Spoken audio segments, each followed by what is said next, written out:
Bonjour les amis. Aujourd'hui, nous allons parler de l'Internet qui nous surveille, sur le fait que nous devenons esclaves sans le soupçonner et que Mark Zuckerberg vous connaît mieux que votre psychiatre. Allons-y.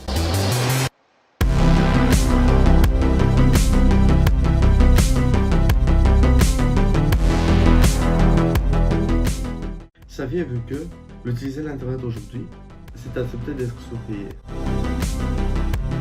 Nous sommes sous la surveillance par les GAFAM.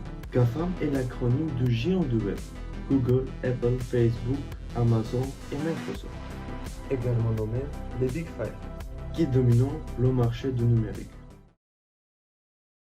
Par exemple, par Google Location Service, cet outil qui enregistre les données de géolocation de nos smartphones. Donc j'étais au parc en train de faire du sport.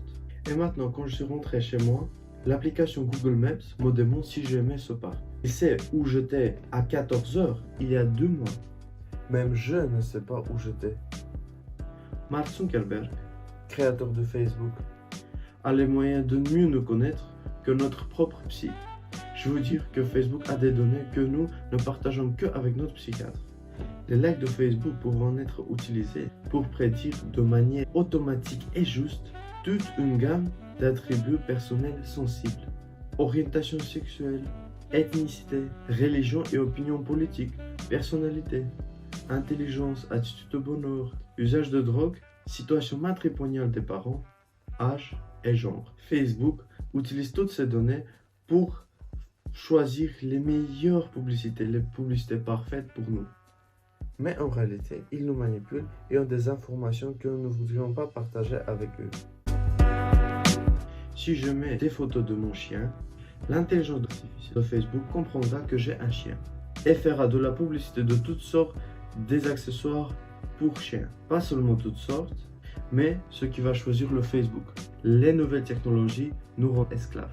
En termes simples, l'évolution des technologies nous donne la possibilité d'utiliser tous leurs avantages, mais en contrepartie être encadrés. Nous n'aimons peut-être pas ce que font ces entreprises, mais tant que nous utilisons leurs services gratuits, Elles peuvent faire ce qu'elles veulent.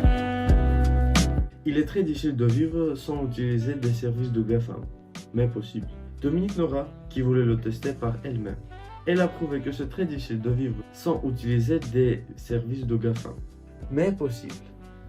Dans les 8 jours, elle a tout abandonné. Elle a réalisé que c'était vraiment très difficile, mais elle a trouvé un remplaçant pour tout. Par exemple, Elle a changé son ordinateur Windows en ordinateur sous Linux.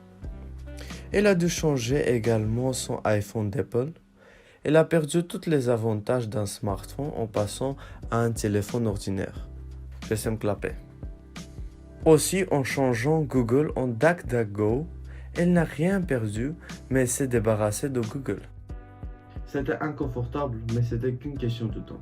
Des conseils précis pour remplacer les services de GAFAM peuvent être trouvés dans la description.